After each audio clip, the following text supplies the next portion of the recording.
Hi hello friends, అందరు ఎలాగున్నారు? నేను చాలా బాగున్నాను. మేము మొన్న ఐలోన్ వెళ్ళాము అని చెప్పాను కదా. ఐలోన్ నుంచి పూజలు కంప్లీట్ చేసుకొని మళ్ళీ తిరిగి కొమరవెల్లికి అయితే వెళ్తున్నాము. ఇదైతే ఐలోన్ టెంపుల్ చుట్టూ చూడండి. టెంపుల్ అయితే చాలా అంటే చాలా పెద్దగా ఉంది కదా ఐలోన్ టెంపుల్. మేము జనగాంలో ఆగైతే టీ అయితే తీసుకొని తాగేసాము. వెదర్ అయితే కూల్గా ఉంది కదా, టీ అయితే తీసుకొని తాగాము. కొమరవెల్లికి వచ్చేసి రూమ్ అయితే తీసుకున్నాము. ఎర్లీ మార్నింగ్ చూడండి, మా హర్షగాడు అయితే స్నానం చేస్తాం గుండంలోకి పోదందని తెల్లారు లేచిన కాంచి నా ఎంబడి పడ్డాడు. మేము గుండం పక్కకే రూమ్ అయితే తీసుకున్నాము. మాకైతే చాలా అంటే చాలా దగ్గరలో దొరికింది రూమ్ అయితే.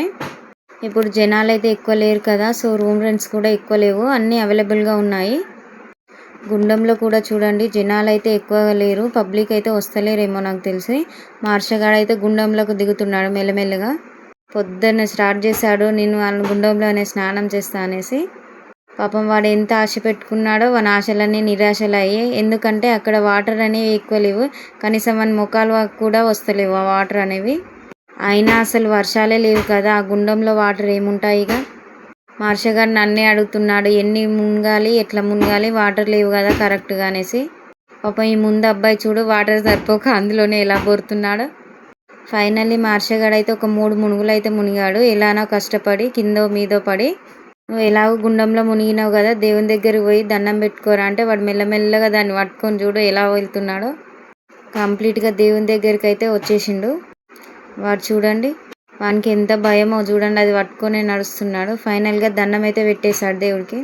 మా వారైతే మా బుడ్డోని తీసుకొని కళ్యాణ కట్టుకైతే వెళ్తున్నారు. మా అకిర చూడండి గుండు చేయించుకోమంటే ఎలా ఏడుస్తుందో పాపం. అది అసలు యాక్చువల్గా ఈ మొక్కులు అయితే మాయి కాదు, మా నాన్న మొక్కుకున్నాడంట నాకు బాబు పుడితే ఎంటికలు ఇస్తానని. మా అక్కకి మా అకిర కడుపులో ఉన్నప్పుడు దానికి అయితే చిన్నగా యాక్సిడెంట్ అయింది, పాప సేఫ్గా వస్తే ఎంటికలు ఇస్తా అని మొక్కుకున్నాడంట. సో అలా మా బుడ్డనుకున్న మా అక్క బిడ్డ అకిరకి ఇవ్వాల్సి వచ్చింది దేవుడికి.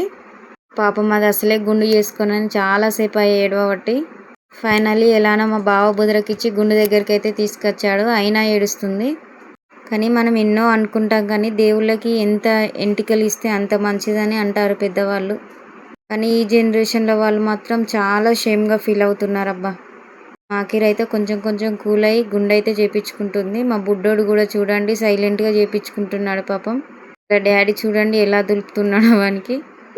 ఇది మాత్రం కళ్యాణ గట్టు చూడండి, ఇక్కడ కూడా ఎక్కువ జనాలు లేరబ్బా. ఫైనల్లీ మా బుడ్డోనికి అయితే గుండె అయింది. మా బుడ్డోడు ఇప్పుడే కదండి, ఇప్పుడు 3-4 టైమ్స్ చేయించాం కదా గుండు. మా ఆఖిరైతే ఫైనల్గా కూల్ అయి నవ్వుతుంది చూడండి. అక్కకి తమ్మునికి గుండె అయితే కంప్లీట్ అయిపోయింది. మా బుడ్డోడు చూడండి నీ జుట్టు ఎట్టిపోయింది అంటే ఆచిపోయింది, జేజోకి ఇచ్చేసిన అని చెప్తున్నాడు పాపం. వీని దగ్గర ఏందో నాకు తెలియదు, కానీ ఎప్పుడు గుండు చేసినా పిల్లలు అయితే ఏడుస్తారు, కానీ వీడైతే ఒక్కసారి కూడా ఏడవాడు, సైలెంట్గా అలానే ఉండిపోతాడు. మళ్ళీ ఏమైందో మా అఖిర మళ్ళీ ఏడుస్తుంది. ఫ్రెష్ అయ్యి రూమ్ దగ్గరికి అయితే వచ్చేసాం. మా అక్క అయితే ఉప్మా చేసింది, అదైతే తినేసి రెడీ అయ్యి టెంపుల్కి అయితే వెళ్తున్నాము. చూడండి మా అమ్మ ఉన్న మా నాన్న మెల్లమెల్లగా వెళ్తున్నారు. మా వారు కూడా రెడీ అయ్యి మా బాబుని ఎత్తుకున్నాడు. మా హర్షగాడు చూడండి ఎలా కూర్చున్నాడో. మా బావ అయితే మా అకిరని తీసుకొని అయితే వస్తున్నాడు. వచ్చిందమ్మ వయ్యారి, చూడండి ఎంత మెల్లగా వస్తుందో మా అక్క అయితే నెమ్మదిగా. ఫైనల్లీ టెంపుల్ దగ్గరికి అయితే వచ్చేసాము. మా నాన్న అయితే గుమ్మడికాయ అయితే తీసుకొచ్చాడు. చూడండి టెంపుల్ అయితే ఇలా ఉంటుంది. ముందు చూడండి ఇలా ఉంది. ఈ టెంపుల్ గోపురం చూడండి ఎంత పెద్దగా ఎంత బాగుందో కదా. అసలు గుండం దగ్గర అయితే మంది లేరు కదా, ఈ టెంపుల్ ముందు అయితే చాలా మంది ఉన్నారు. ఫైనల్లీ బొట్లు అయితే పెడుతుంది ఒక అమ్మ వచ్చి, మాకు అందరికైతే బొట్టు పెట్టేసింది, మా బావకు కూడా పెడుతుంది. చూడండి ఒకటి అబ్జర్వ్ చేశారా, ఏ టెంపుల్లో అయినా వీళ్ళు మనకి బొట్టు వద్దన్నా కూడా మన ఎంబడి ఊరికొచ్చి పెడతా ఉంటారు. పాపం వాళ్ళు కూడా ఎలానో ఒక తీరు బతకాలి కదా. మా నాన్నకైతే పెడుతున్నాడు, మా నాన్న అయితే వద్దు వద్దు అంటున్నాడు. చూడండి నాకైతే అసలే వద్దు అంటున్నాడు. ఫైనల్లీ దర్శనం చేసుకొని అయితే బయటకైతే వచ్చేసాం. దర్శనం అయితే సక్సెస్ఫుల్గా కంప్లీట్ అయింది. వీడియో తీద్దాం అనుకున్నా కానీ ఫోన్ అయితే అలో లేదని ఎక్కడ పడితే అక్కడే బోర్డ్స్ పెట్టారు, సో నేను ఫోన్ తీసుకెళ్ళలేదు. మా అక్కని చూడండి ఇటు చూడే అంటే అన్నీ చదువుకొని మెల్లగా చూస్తుంది. ఫోటో తీస్తున్నావా అంటుంది, కాదే వీడియో అని నేను అన్నాను. మేము పట్నం ఏనికైతే వచ్చాము. చూడండి స్వామివారి కళ్యాణం ఎంత బాగా అవుతుందో కదా, కొన్ని జంటలు కూర్చున్నాయి. మా హర్షగాడు అయితే అందరినీ అబ్జర్వ్ చేస్తున్నాడు. పట్నం అయితే స్టార్ట్ అయిపోయింది మాది. సేమ్ ఐలోని మల్లన్నకి ఎలా వేసాడో ఇక్కడ కూడా అలానే వేస్తున్నారు. ఫస్ట్ బియ్యంతో వేసి ఏదో కళ్యాణం చేస్తారంట స్వామివారిది. తర్వాత సేమ్ ప్రాసెస్ అలానే చేస్తారంట. బియ్యం అనేది ఎలా వేస్తున్నాడంటే మనం పెళ్ళిళ్ళు చేసుకుంటే వేస్తారు కదా సాకలోళ్ళు మైలపోలు అన్నట్టుగా సేమ్ అదే ప్రాసెస్లో అయితే వేస్తున్నాడు చూడండి. మీరు తీసుకొచ్చుకునే అన్నీ దానిపైన పెట్టమంటే మా నాన్న అయితే దానిపైన పెట్టేసిండు. బియ్యంతో వేసిన కళ్యాణం అయితే ముగిసింది. మళ్ళీ పట్నం అయితే తయారు చేసి వేశాడు. చూడండి ఎంత బాగా వేశాడో కదా అసలు. నాకైతే ఆ పట్నం చూడంగానే ఎంత హ్యాపీగా అనిపించిందో అసలు. ఎంత బాగా వేశాడో కదా. పసుపు కుంకుమ పచ్చపిండితో మధ్యలో ఒక డిజైన్ లాగా వేసి అందులోనే పసుపు కుంకుమ కూడా చూడండి ఎంత బాగా వేస్తున్నాడో కదా ఒగ్గాయనైతే. ఎందుకో తెలియదు కానీ కొమరవెల్లి మల్లన్న దగ్గరికి వెళ్తేనైతే నాకైతే చాలా అంటే చాలా హ్యాపీగా అనిపిస్తుంది అసలు. మేము తీసుకొచ్చిన కొబ్బరికాయ అయితే ఇవ్వమన్నారు. కొబ్బరికాయ ఇచ్చాను. కుడుక పోక ఖర్జూర కూడా ఇచ్చాను. అక్కడ పెట్టేసిండు. అవన్నీ అయితే ఆయన పట్నం మీద అయితే పెట్టుకున్నాడు. సేమ్ మళ్ళీ మీరు తీసుకొచ్చుకునే అన్నీ ఇవ్వమన్నాడు. మా నాన్న అయితే ఇచ్చాడు. దానిపైన పెట్టేశాడు పట్నం పైన. పట్నం అయితే స్టార్ట్ అయిపోయింది.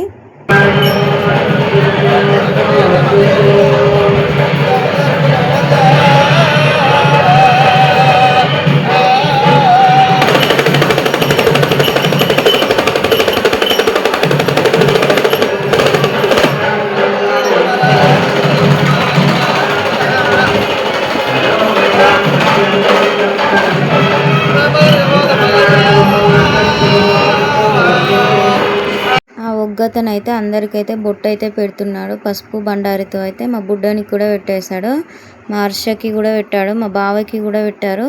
చూడండి మా హర్షగాడు అయితే ముందుగానే రెడీ అయ్యి ఎలా ఉన్నాడో బొట్టు కోసమని.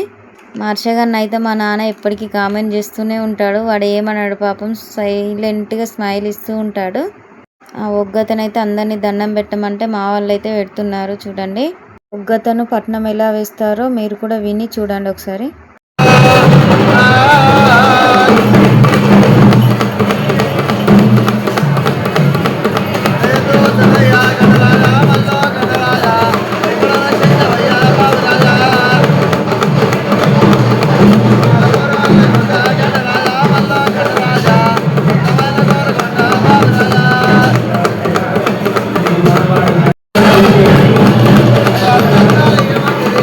ఫైనల్లీ పట్నం అయితే కంప్లీట్ అయిపోయింది. గంగరేణి చెట్టు కింద చూడండి ఎంతమంది జనాలు ఉన్నారో, ఎన్ని పట్నాలు వేస్తున్నారో. ఆ స్వామివారికి అయితే ఈ పట్నాలు వేస్తుంటే ఎంత సంబరం అవుతుందో కదా అసలు.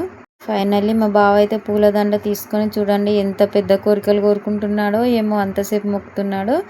పైకి అయితే విసిరేసాడు స్వామివారి. ఫైనల్లీ పట్నం కూడా కంప్లీట్ అయింది. నెక్స్ట్ అయితే ఎల్లమ్మ తల్లి టెంపుల్కి వెళ్ళాను. నెక్స్ట్ వీడియోలో అప్లోడ్ చేస్తా.